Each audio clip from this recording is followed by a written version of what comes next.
Hi, I'm Ben and welcome back to New Builds, where I'm putting together my ideal console storage solution. Last time we looked at the top 10 things that went wrong, and today we're going to try and fix 2 of those.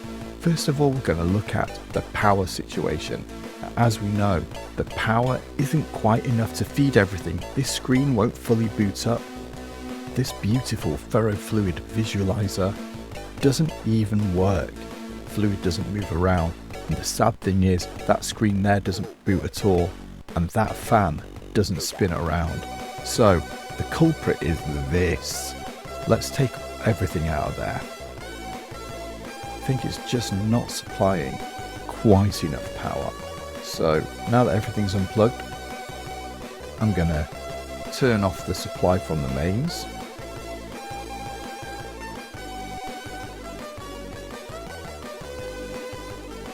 Let's take a closer look at it, only for quality life.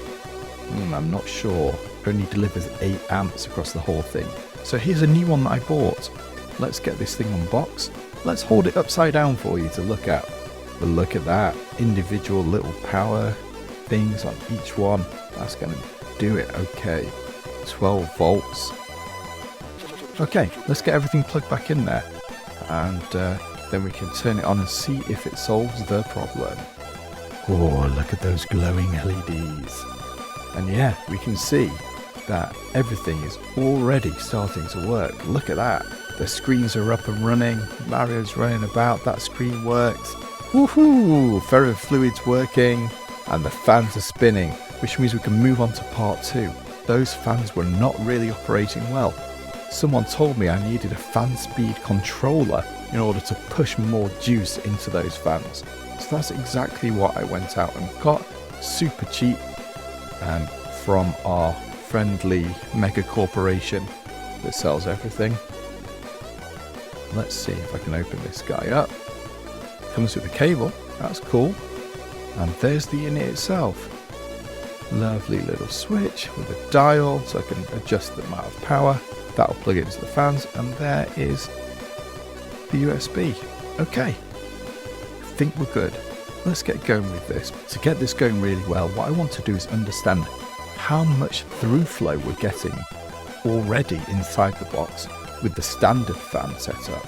And then I'll be able to cross compare and see if the new setup is going to work. So I've sort of invented this idea in my head, like what if I had something really lightweight I could stick inside, and then I could see where the airflow is moving.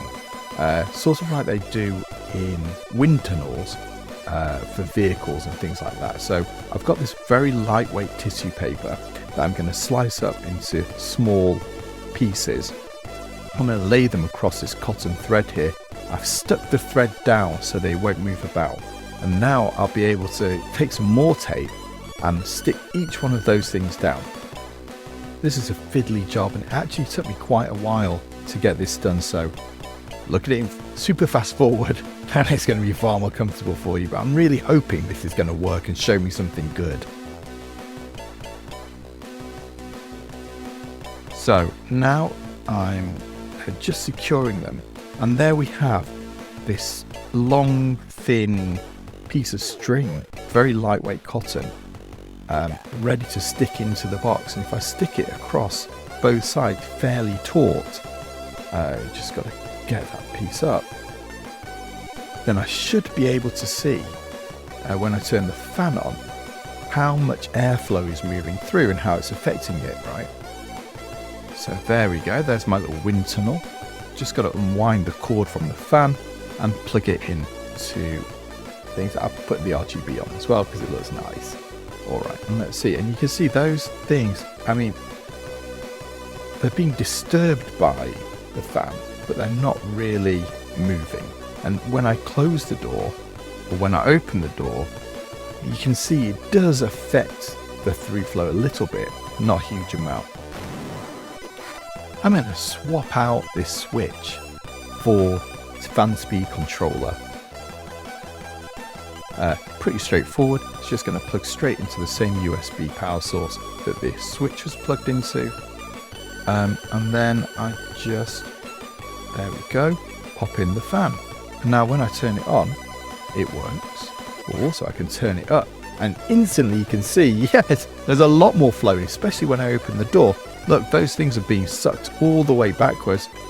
This is perfect. This is exactly what I was hoping for. And when we shut the door, I'm expecting it to, yeah, it dips, but it stays fairly decent in terms of the flow. So this is good.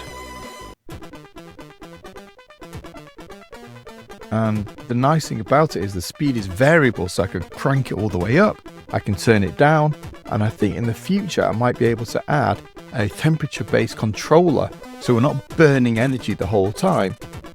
We can make it really efficient, and we'll be able to crank it up when the heat gets higher to provide more cooling, and pull it back down. So here we have the setup back in situ against the wall. The fan is against the wall. I know that's not ideal, but let's see, does that affect it? Sadly, there's a reflection exactly in the spot where the paper is, but bear with. Hopefully you can see it. There you go. As I turn up the speed, you can start to see it really agitating. That means that the air is flowing through there, and when I open the door, it is affected, and you can see them moving around a bit more. So that's great. It means that this thing is working. The fan speed controller is having an effect. I just wonder what would happen if there's more clearance at the back. Does it affect it? And I think it does. It's a little hard to tell. It's not a scientific thing here. Just having those bits of paper moving around. We can see the air is moving. That's a good thing. And when all the sides are open, it helps. But not greatly. So I think it's still going to work even though it's back to the wall with the doors closed. This is going to be great. Okay, so let's put that setup all together, and now you can see there's the Saturn, there's the fan. I think we got something here. Join me next time. Like and subscribe to keep up with what I'm going to do next. Thanks for watching.